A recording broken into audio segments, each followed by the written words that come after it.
makulong yung korporasyon, di ba? We are filing the case against the responsible officers. Paliwanag ni Attorney Francisco Sarmiento III, ang hepe ng Legal Division ng BIR Revenue Region 4. Tatagal ng 5 taon ang data sharing agreement. Dito ay may on-site at online access ang BIR sa data bank ng SEC, gaya ng mga financial statements ng mga kumpanya at corporators at maging ang non-stock organization. Magriresulta umano ang nasabing kasunduan sa mas pinabilis na investigasyon at pagsampa ng kaso ng BIR sa mga tax evader.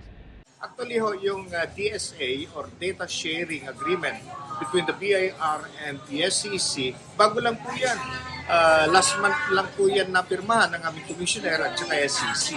Pero mahalaga po yun sa amin, lalong-lalo na sa pagsasampa ng demanda. Kasi kailangan po naming malaman kung sino po yung mga responsible officers ng corporation na yung mga information na yun ay magagaling lamang sa SEC. So napakamahalaga itong mga information na ito na makukuha namin sa SEC. Lalong-lalo na kung may bibigay sa amin itong mga information na ito ng mabilisan. Samantala, umabot na raw sa 9 na po ang bilang ng mga nasampahan ng kaso ng BIR Revenue Region 4 dahil sa hindi pagbabayad ng wastong buwis. May 11 Revenue District Office ang nasa ilalim ng BIR RR4. So for 2021, 50, and then for 2022, the following year, ay 40 raid cases. And out of these raid cases, ang collection assist namin ay 11.6 million. So, sa madaling salita, nakakolekta rin po ang BIR out of these raid cases na naisasampa namin. Batay sa ulat ng Inquirer.net, aabot sa 74 tax evasion cases ang sinampa ng BIR sa mga korporasyon at individual na hindi nagbabayad ng wastong buwis nitong February 2 na nagkakahalaga ng higit 3.5 billion pesos. Ako si Paulo G. Santos, taga rito kasama nyo para sa CLTV 36 News, atin to. Dumako naman ho tayo sa ibang balita. Ito mga kabalin, kung matatandaan ho ninyo, Oktubre ho nung nakaraang taon nang i-anunsyo ho ng Palasyo ng Malacanang ang voluntaryong pagsusuot ng face mask sa mga indoor at outdoor spaces. At ito ho'y bunsod naman ang pagluluwag ho ng restriksyon ng COVID-19 o yung pagdami ho ng bilang ng mga nabakunahan at maging yung mga tumanggap ho ng booster shots. At nito pong March 8, 2023, umabot ho sa mahigit 70 million ang bilang ho ng mga nakatanggap ng first vaccine dose. Humigit kumulang 74 million naman ang nakakuha po ng kumpletong dosage. At sa bilang ho na ito, 21 million pa lamang po yung merong booster shot. Sa tala ho ng DOH, mahigit 9,000 ang aktibong kaso ho ng COVID-19 sa bansa. Sa kasalukuyan, 913 ho sa mga ito ay mula sa Central Luzon. Sa pagbisita ho ni Senator Bongo sa Arayat, Pampanga, ay inanunsyo ho niya na huwag magpakakumpiyansa yung ating mga kababayan at magpabakuna pa rin, magsuot pa rin ng face mask kahit hindi ito mandatory. Si Senator Bongo po ang tumatayong chairperson ng Committee on Health sa Senado. Pakinggan ho natin ang kanyang pahayag. Antayin na lang po natin ang formal na pag-anunsyo ng World Health Organization. At as Committee Chair on Health po sa Senado, habang naririnig pa natin na may nagkakasakit ng COVID, ay huwag tayo maging kumpiyansa. Kahit hindi po mandatory ang pagsusuot ng face mask, ay magsuot pa rin tayo dahil hindi natin alam kung sino po yung may dalang sakit pag-uwi nila ng pamamahay na maaaring mahawa ng COVID-19. At iniinganyo ko po ang bawat Pilipino na magpabakuna. At kung qualified na ho kayo sa booster, magpa-booster na po tayo. Dahil napakababa po ng vaccination rate natin sa booster shots. Mandiyan naman po ang bakuna, kaysa naman po masayang, magpapakuna na po tayo at mas protektado tayo pag tayo po ay bakunado. Bakuna po ang tanging susi o solusyon para unti-unti na tayo makabalik sa ating normal na pamumuhay.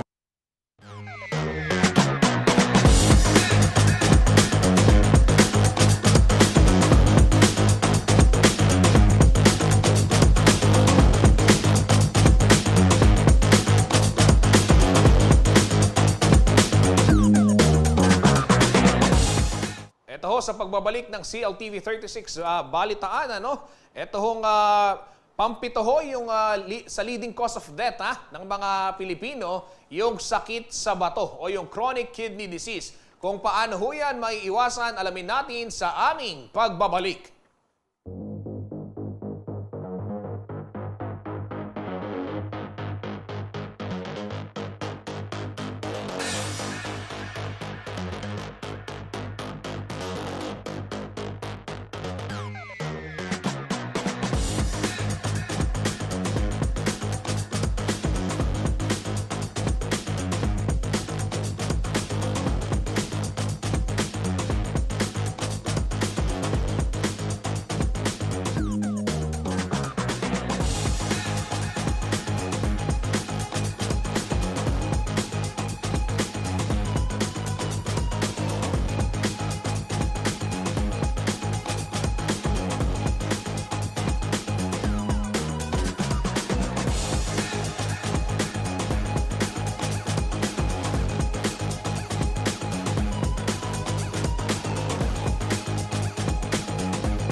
Nagbabalik po ang CLTV 36 Balitaan. Kabalen, Karihiyon, pangpito ho sa leading cause of death ng mga Pilipino ang sakit sa bato o yung chronic kidney disease. At sa pagdiriwang ho ng National Kidney Day ngayong March 9 o nito pong March 9 ay nagdaos ho yung Philippine Society of Nephrology o PSN ng isang health forum sa isang mall sa siyudad San Fernando, Pampanga. Dito ho tinalakay kung paano nga ba ang tamang pangangalaga sa ating mga bato upang maiwasan ho yung mga sakit dito. Yan ho ang ihatid sa atin na balita ni Liana Canilao.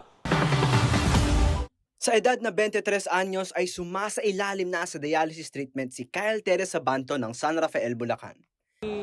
Last July lang ako na-diagnose as na mayroong chronic kidney disease. Then, syempre ang reaction ko po, syempre nalugmok ako nung una. Pero nung lumaon na po, naka-move on na rin ako at na-accept ko na isa na akong dialysis patient. Isa lamang siya sa milyong-milyong tao sa buong mundo na nakikipagbuno sa chronic kidney disease.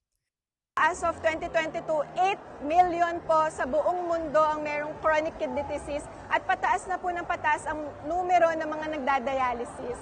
Dito po sa Pampanga, no, dami po nating mga dialysis centers din.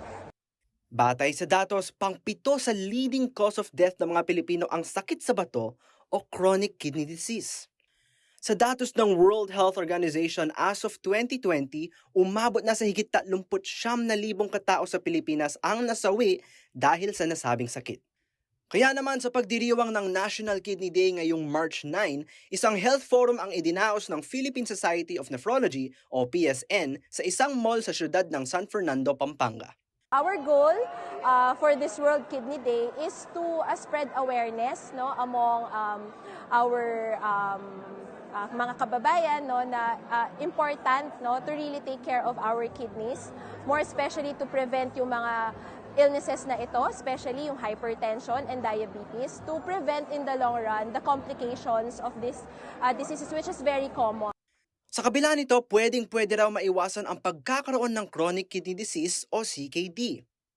So gaya po dito, keep fit and be active, mag-exercise po tayo. Then number 2, kumain ng tama. Kaya isa po sa mga activities po natin later ay merong cooking show kung saan ang pinaka-best kidney-friendly diet po ang mananalo. Then number 3, check and control the blood sugar kasi diabetes pa rin po ang top 1 leading cause ng chronic kidney disease. Then number 4, check and control your blood pressure kasi po hypertension naman po ang top 2 leading cause ng chronic kidney disease.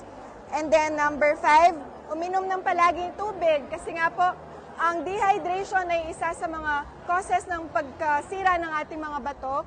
Pero sa mga pasyente nagdadialysis, ililimit lang po sa 1 liter. Pero kung di pa kayo nagdadialysis, pwede po ang 2 litro o 8 to 10 glasses a day. Then number 6, stop yung paninigarilyo kasi nakakabagal po ito ng daloy ng dugo ng ating mga blood vessels. Then number 7, huwag abusuhin ng mga pain relievers kasi nga po, ang bilis nilang pwede kang bumili kahit saan kasi pwede po itong makataas ng creatinine natin, lalo na kung meron ka ng risk factors. So pwede lalong tumaas yung creatinine level mo. And lastly, magpapakonsulta po tayo sa ating mga doktor or sa mga nephrologist po natin or specialista sa bato. Sa naturang Kidney Health Forum ay nagkaroon ng Zumba session, mga konsultasyon, infomercial, viewing at paggawa ng mga best kidney-friendly meals. Malaki naman umano ang naitulong ng forum sa pagpapalakas ng moral ng mga CKD patients dito sa rehiyon. Po, lumalakas yung loob ko lalo't na may nakikita akong kaparehas ko na may sakit din na ganito. Lumalakas yung loob ko kasi mas nararamdaman kung hindi ako nag-iisang lumalaban sa sakit na to. Ako si Marco Galang, taga rito, kasama nyo para sa CLTV 36 News. Atin to.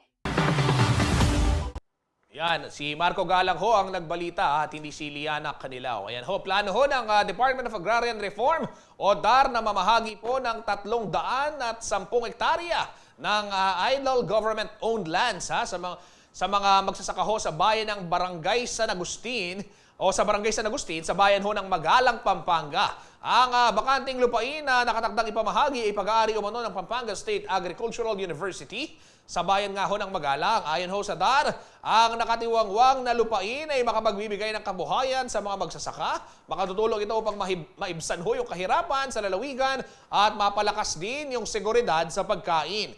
At sisimulan na raw ng DAR Central Luzon ang survey sa mga ari-arian ng Pisao upang maibigay na ang titulo ng lupa sa mga kwalipikadong ARB sa lalong madaling panahon. Alinsunod umano ito sa Executive Order Number 75, Series of 2019 na nag-aatas naman sa lahat po ng ahensya ng gobyerno na ipamahagi sa mga kwalipikadong benepisyaryo ang mga pampublikong lupain na nakalaan o angkop ho sa pagtatanim at agrikultura.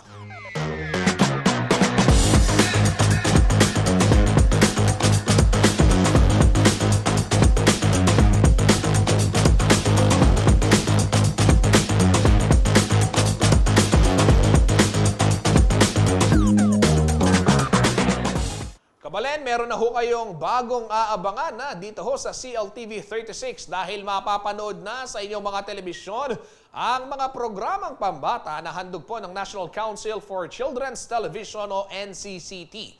Mula ho ito sa mga napiling dokumentaryo sa taunang kompetisyon ng DocuBata na sinimulan ho ng NCCT noong 2017 hanggang nito nga pong 2021. Ang NCCT po ay naitatag sa bisa ho ng Republic Act 8370. Ito po yung natatanging ahensya na nagsusulong ho at nagpopondo sa produksyon at broadcast o pagsasahimpapawid ho ng mga makabuluhan at mga programang angkop sa pang-television ho para ho sa mga batang Pilipino. Layunin ho ng DocuBata TV na maipakita ho yung iba't ibang realidad ng lipunan sa pamamagitan ho ng makabatang dokumentaryo. Layon rin umano nito na mahikayat po yung mga manonood, lalo na ho yung kabataan, na makilahok sa mga usapin o diskusyon ho na may kinalaman sa mga isyong panlipunan. At mapapanood nga po ang DocuBata dito ho sa CLTV 36 simula ho March 11 na tuwing Sabado ho yan, alas 3:30 hanggang alas 4 ng hapon. Hinihikayat din po ng NCCT ang mga interesadong kabataan na nais hong magbahagi ng kanilang talento at kwento, no, na makilahok naman sa DocuBata Competition 2023 kung saan ang tema ho nito ay sa sentro sa rehiyon at mayamang kultura ng Pilipinas. Ang mga mananalo ho at mapipiling dokumentaryo ay siya umanong ipalalabas naman sa susunod na taon. So magkita-kita po tayo sa CLTV 36. DocuBata, March 11 po ang umpisa, Saturday, 3:30 to 4 p.m. Kayo po ay aming iniimbitahang manood po ng DocuBata. Magagandang palabas po ito, maiikli pero makabuluhan po at realidad po ang pinofocus dito.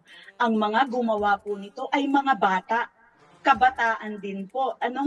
Nagpapasalamat po for and on behalf of the council dito po sa partnership with CLTV 36.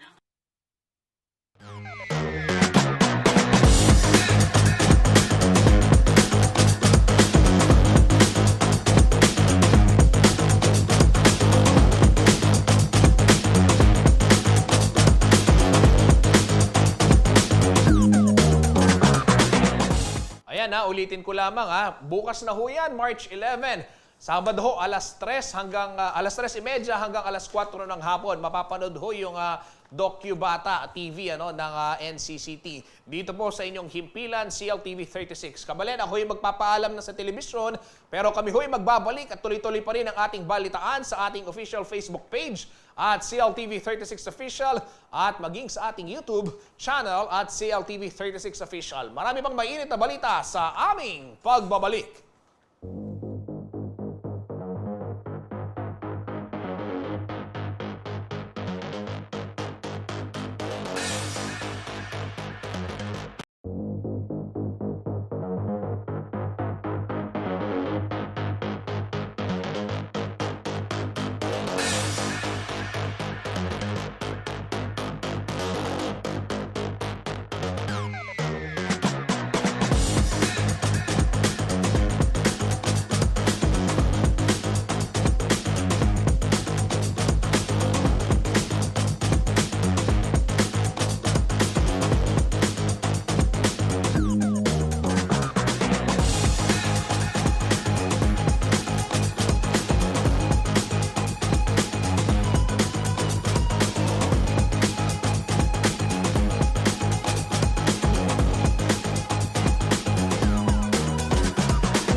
Nagbabalik po ang CLTV 36 Balitaan. Kabalen, karehiyon, kasabay ho ng pagdiriwang ng International Women's Month ay isang visual artist po ang nagbukas ng kanyang exhibit sa Clark Marriott Hotel na pinamagatang The Fight Was Won, a tribute to Dane.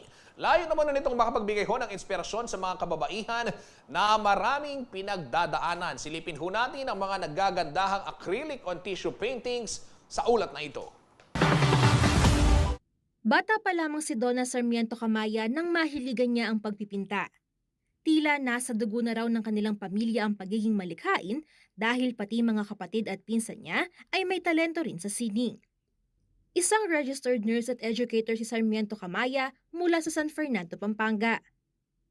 Nagtrabaho siya bilang nurse at clinical instructor sa Middle East at noong 2018 ay nagdesisyon siyang mag-focus sa pagnenegosyo at sa paggawa ng mga artworks. Matapos piliin ang kanyang pangarap, sinubok ng magkakasunod na dagok ang katatagan ni Sarmiento Camaya. Nagkaroon ng karamdaman at kalaunay sumakabilang buhay ang kanyang asawa noong 2020. Matapos ang ilang buwan, pumanaw ang kanyang anak na si Dane dahil sa chronic kidney failure. Sa kabila ng mga bagyong kanyang pinagdaanan, hindi sumuko si Sarmiento Camaya. Bagkus, labis pa itong nagpakita ng katatagan. Marami po na ituho ang pandemic sa atin, no? We became very resilient. We became resourceful, no? So, as for me as a woman, ang masasabi ko lang is never stop. Never stop. You can rest but don't stop. And then put everything. What you do, you put passion in it, love for it, and then put God at the center of everything. And everything will fall into its right places. So everything is to God be the glory po. At kasabay ng pagdiriwang ng International Women's Day nitong March 8, binuksan ang art exhibit ni Sarmiento Camaya sa Clark Marriott Hotel na pinamagatang The Fight Was Won, a tribute to Dane. Tampok dito ang kanyang mga acrylic on tissue paintings. This is a tribute for my daughter. It is entitled The Fight Was Won, a tribute to Dane. This is in collaboration with the Clark Marriott Hotel. And I thank them for giving me this venue, no, para ma-showcase. And this is women's Women's Month art exhibit nila. Layon umano ng kanyang exhibit na makapagbigay ng inspirasyon sa mga kababaihan na gaya niya ay marami ring pinagdaanan. Dagdag pa ni Sarmiento Camaya na hindi dahilan ng mga pagsubok upang huminto at hindi makita ang ganda ng buhay. So this practically is a life story. Life story of being courageous, nandun po yung una, a woman, a mother, tapos yung mga challenges namin, yung mga hobbies niya, yung gusto niyang gawin, and then our victories. Pwedeng bisitahin hanggang March 31 ang exhibit ng Sarmiento Camaya sa Clark Marriott Hotel sa Clark, Pampanga. Sa mga nais magpakomisyon ng artworks, pwede na bang makipag-ugnayan sa kanyang Facebook page na Fragments Handicrafts. Ako si Angelica Cara, taga rito, kasama nyo para sa CLTV 36 News, atin to.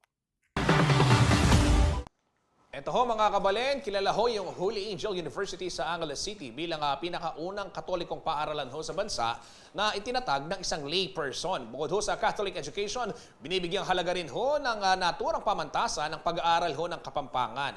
Sa kanila ho ikasyam na pong anibersaryo ay 6 na Pinoy ho na may katangi-tanging kontribusyon sa komunidad ang kinilala ng Holy Angel University. Kung sino-sino ho sila, alamin natin sa ulat ni Liana Canilao. Taong 1933 nang maitatag ang Holy Angel University o HAU sa Angeles City. Bagamat ilang unos na ang dumaan, ito'y nakababangong muli at patuloy na nagbibigay serbisyo sa mga mag-aaral at maging sa komunidad. We had World War II, we had Mount Pinatubo, we had strikes, lockdowns, student unrest. We went through all of those, and every time we went through any of those, we found creative ways of becoming resilient. And so that's one of the things that we're very proud of. Ang nasabing universidad ang kauna-unahang Catholic school sa Pilipinas na sinimulan ng isang lay person at nagsusulong sa kasaysayan at kultura lalo na rito sa Pampanga. Sa makatuwid, matatagpuan ng Center for Kapampangan Studies sa loob ng campus nito na naglalayong ipakita ang karanasan ng mga Kapampangan sa nakalipas na panahon. Kaugnay nito, 6 na natatanging Pinoy sa iba't ibang larangan ang binigyang pugay sa pagdiriwang ng ika-70 anibersaryo ng HAU, Miyerkules, March 8. Yes, we have had these awards now for 12 years. When we first created the awards, we just wanted to recognize the people that we know, Kapampangans, but then it started to adjust. As you can see, we have awards in the Order of the Archangels, and also the Laos Deus Semper Award, which is a very important one, and of course the Juan D. Nepomuceno Cultural Awards. Ang mga pinarangalan ay sina John De Leon na nakatanggap ng Order of St. Gabriel for Outstanding Achievement by an Alumnus. Order of St. Raphael for Outstanding Service to the Community naman ang iginawad kay Ginoong Francisco Adviento. Order of St. Michael for Contribution to Catholic Education kay Rodora Angela Ferrer. Cultural Award for Kapampangan Research and Scholarship kay Eusebio Dizon. Nakamit ni Ramon Mondavid ang Cultural Award for the Arts at Laos Deus Semper Award for Outstanding Community Service naman kay Ginoong Ramon Tuazon. Appreciative of the recognition by Holy Angel University. Hindi naman lahat nakakatanggap nun. At tulad nung sinabi ko nga kanina, yung pagbigyan ng recognition may kaakibat na responsibilidad na gawin mo pa ang mas marami pang pwede mong gawin at encourage others to do more and to be of service. But if you receive an award, especially for civic responsibility or social responsibility, kasama na dun siguro yung pag-iisip na yung mga taong kasamang tinutulungan natin ay ini-empower natin. Patuloy ang ginagawang hakbang ng ilan sa mga awardees upang makatulong sa komunidad at iba't ibang sektor. Okay, right now, the work in the Private Education Assistance Committee is really to implement the voucher program, the education service contracting. But on top of that, we're also doing work at EDCOM 2 in order for us to evaluate the education system, especially because we know that we are not in a very good state insofar as our competitiveness is concerned. Ako si Liana Canilaw, taga rito, kasama niyo para sa CLTV 36 News, atin to. Kaugnay naman ho ng balitang yan, libreng na-enjoy ng mga manonood ang classical at opera songs na handog ho ng Holy Angel University Orchestra. Dito pong Miyerkules, March 8, bukod po sa pagbibigay aliw, layon din ho ng naturang konsyerto na maging daan upang lalo pang mahubog ang talento ng mga mag-aaral. Pakinggan ho natin ang ilang bahagi ng mga performances sa ulat na ito.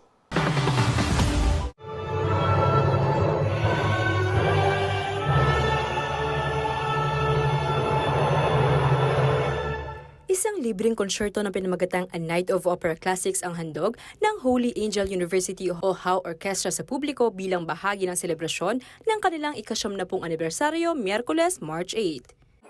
We decided that we would have something very formal, something that raises the bar in terms of musicality, and it's our gift to the community.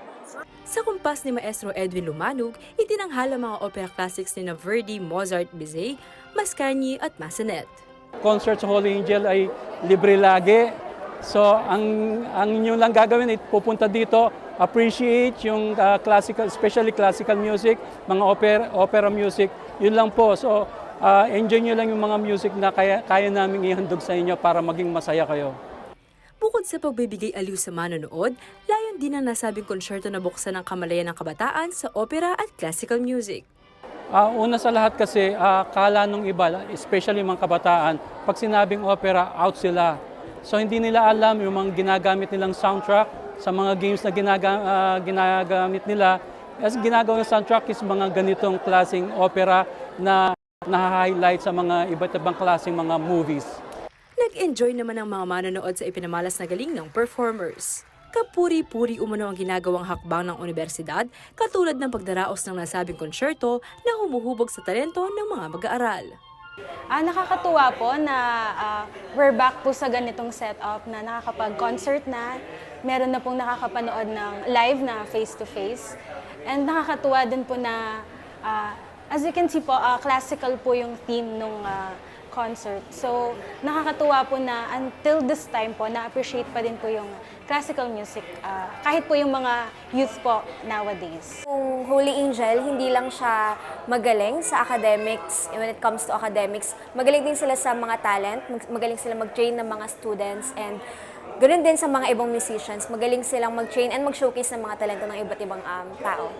Hindi lamang nagkakaroon ng space sa pagpapakita ng kanilang talento ang mga mag-aaral na miyembro ng How Orchestra. Ang mga ito ay nakatatanggap din ng scholarship mula sa universidad. Many of our students are scholars, no?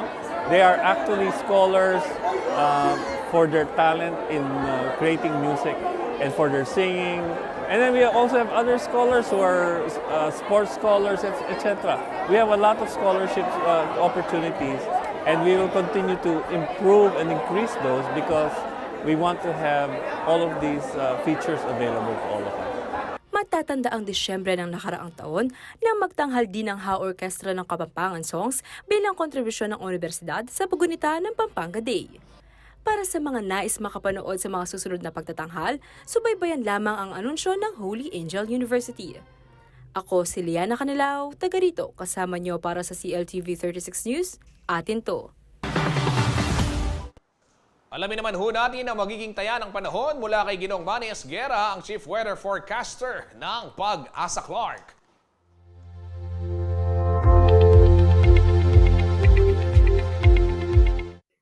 Narito po ang magiging taya ng panahon sa susunod na 24 oras. Sa ngayon po ay northeast monsoon pa rin po nakakaapekto sa buong Luzon at kaya po ang Metro Manila at nalalabing bahagi pa ng Luzon kasama na po dito ang Pampanga ay magiging bahagya na sa kuminsan ay magiging maulap din po ang papawirin. Meron lamang po inaasahang mga mahihinang pagulan. Ito po ay dulot ng anihan o northeast monsoon. Samantala po ang Visayas at Mindanao ay magiging bahagya hanggang sa kuminsan ay magiging maulap din po ang papawirin. Meron lamang pong inaasahan ng mga pulupulong mga pagulan at pagkulog-pagkidlat. Ito po ay dulot naman ng localized thunderstorm. Sa Visayas at Mindanao po ay naapektuhan ng localized thunderstorm ay posible po dyan ng mga flash floods at landslide. Kaya pinag-iingat po natin ang ating mga kababayan dyan sa may parte ng Visayas at Mindanao. Especially po, ito po ay during severe thunderstorm o yung malakas na thunderstorm po ay posible po ang flash floods at landslide.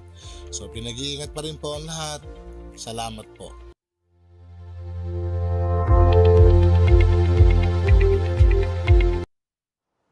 Kabalen, public service announcement muna ho tayo. Ito ho, pinaghahanap ng kanyang mga kaanak at mga kaibigan, si John Paul Gomez. Huli po siyang nakita sa may intersection dito ho sa may Dolores, siyudad ng San Fernando, nito hong March 8, araw ho ng Miyerkules.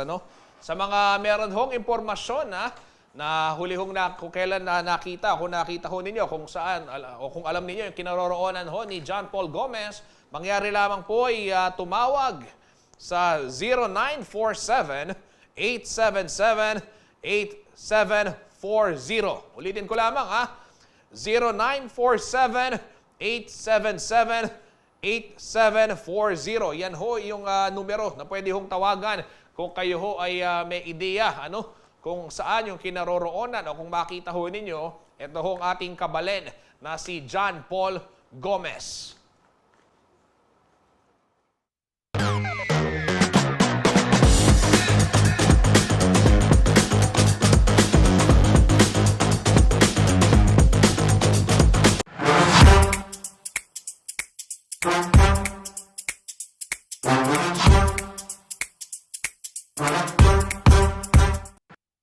Bago ako tuluyang magpaalam, bigyang daan muna ho natin itong ating topic, question of the day. Ayan, dahil Biyernes ngayon, nanuyaing highlight ni Kekang Paruminggo. Ano ho yung highlight ng iyong nagdaang linggo, itong buong week na to, Alamin natin yung magsagot ng ating mga kabalen at mga karehiyon. Sige nga. Sabi ng aking, Bang Yambao. Sino ba to? Hindi ko pa to kamag-anak. Magbanteng anak. Ayan, sabi ni Bang Yambao. Ayan, magbante ang anak. Ayan. Si Rachel Garcia naman. Oy, tapin, soy, king Paruminggo magobra, soy. Kailangan soy. Oo nga naman. Rachel Garcia. Ayan, yan yung highlight ng kanyang Paruminggo. JS Prom. Sabi ni Jersey Salonga, get-together party din kaklasiko kasi medyo masanting ang pong malagula rin kaklasiko. Doon ka rin kamari mag-aral, Jersey. O tetala pamalita rin. Balita ko, dakal talaga mga lago ang pong nagbalik ng JS Prom ngayon. Anong panahon ng Ray Bravo? Aliwa mo naman ng JS Prom Medyo matagal na ho yan. Huwag din tatanong kung kailan.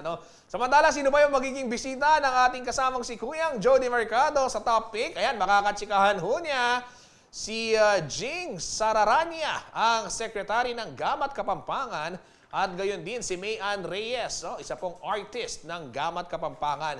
Dito ho'y tatalakayin yung women exhibit, yung kanila hong gagawing art exhibit ng miyembrong Gamat Kapampangan. Mga grupo ho yan, mga kababaihan, na merong taglay na husay sa, larangan ho ng sining. Ayan.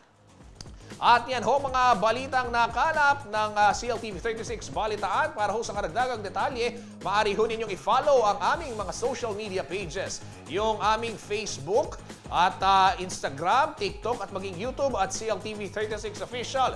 Yung Twitter naman at CLTV 36 and at CLTV News. Meron din ho tayong at CLTV 36 News sa ating Facebook.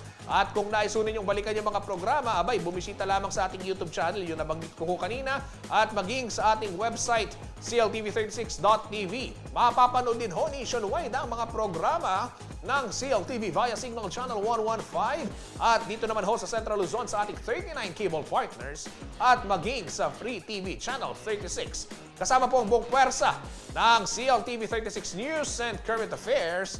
Ako po si Justin Dizon, taga rito, kasama nyo para sa CLTV 36 Balitaan. Atin to.